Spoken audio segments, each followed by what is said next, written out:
Welcome to the VTTDM channel. I am JW, the VTTDM, and today we're going to talk about my favorite relatively new term for story-based campaigns without railroading: pool table DMing.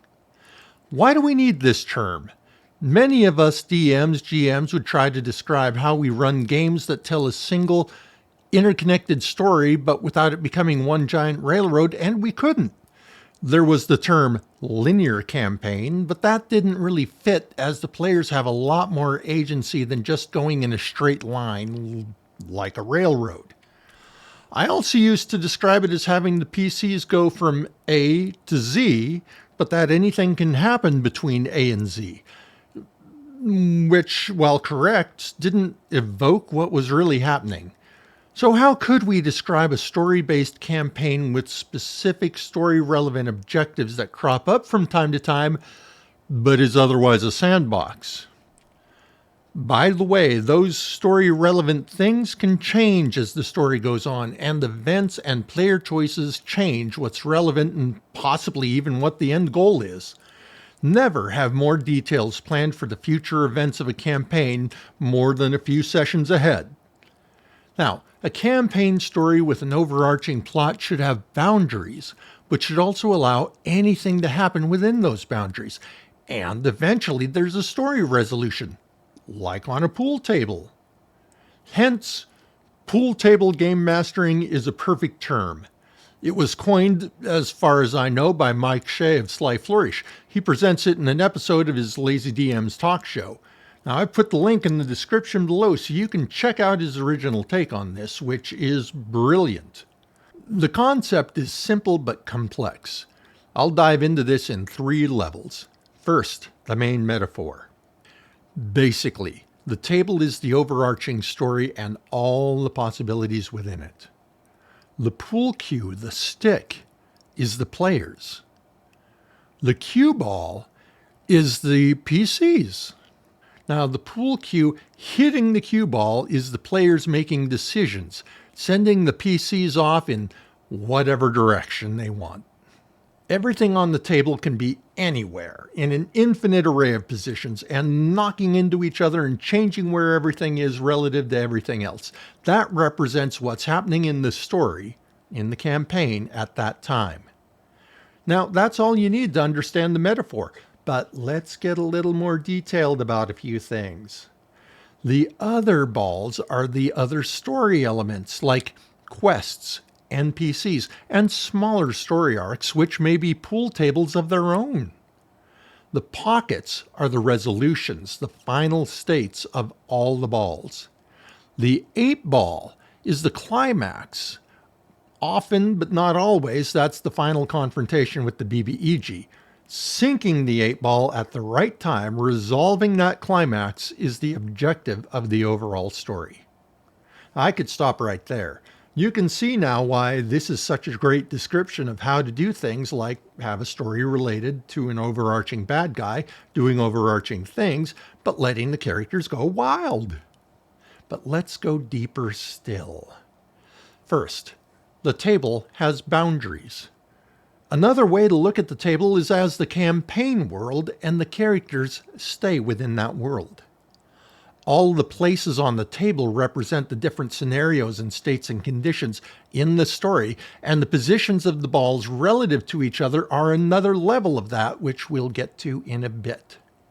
How the pool cue, the players, determine where the PCs, the cue ball, go, what they do, which is represented by changes of position on the table, and what other elements of the story the other balls will be interacted with.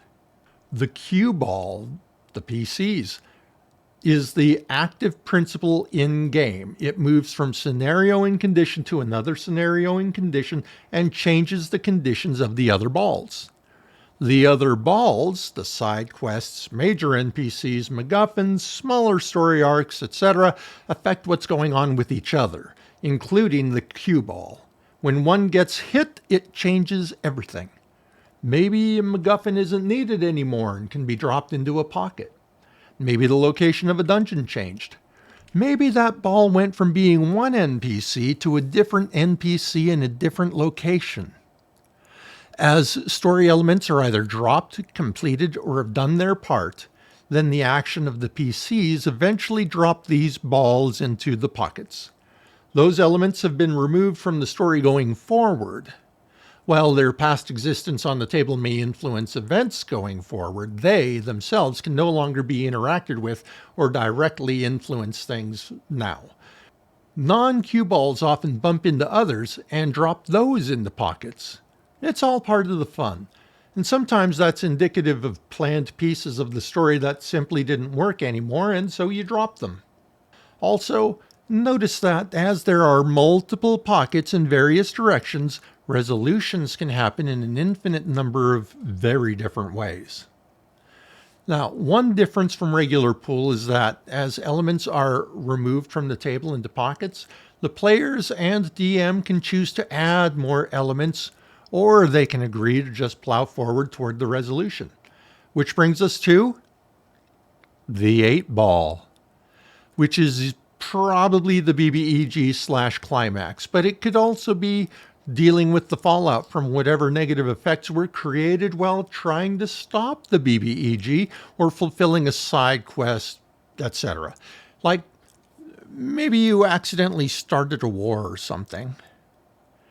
Players can choose to go for the 8-ball at almost any given time to resolve the story early or not, but that in pool usually means losing the game if you do it too early. But the above doesn't have to be true.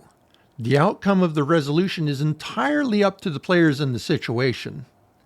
I'm also assuming that the person playing pool is skilled enough to avoid sinking the 8-ball earlier than they really want to. But it's true that sometimes the PCs might accidentally blunder their way into dealing with the big issue first. Thankfully, just hitting the 8-ball doesn't usually sink it if you don't want it to. Remember, you don't want to have the story be planned out in detail and that everything must happen in a particular order. That's why the story/campaign world is shaped like a big rectangular table rather than being only the width of one ball and having a pocket at the end of it. That's the same as a railroad. The story needs to have room for players to have agency and for the details of the story to come from playing the game, not following a line. Did the location of something change? Was an NPC that was planned to be part of a particular quest killed before the quest? Did the BBEG's plans change outright due to the position of the balls on the table? Well, that's awesome. What are your thoughts on this description of a style of game? What descriptions have you used? Let us know in the comments below. And if you found this video to be interesting or helpful, please like and subscribe and share with others. And I would also say, start using this term when describing alternatives to either a sandbox or a railroad. I'd love to see it get traction. Thanks for being here, and may all your games be full of glory. See you next time.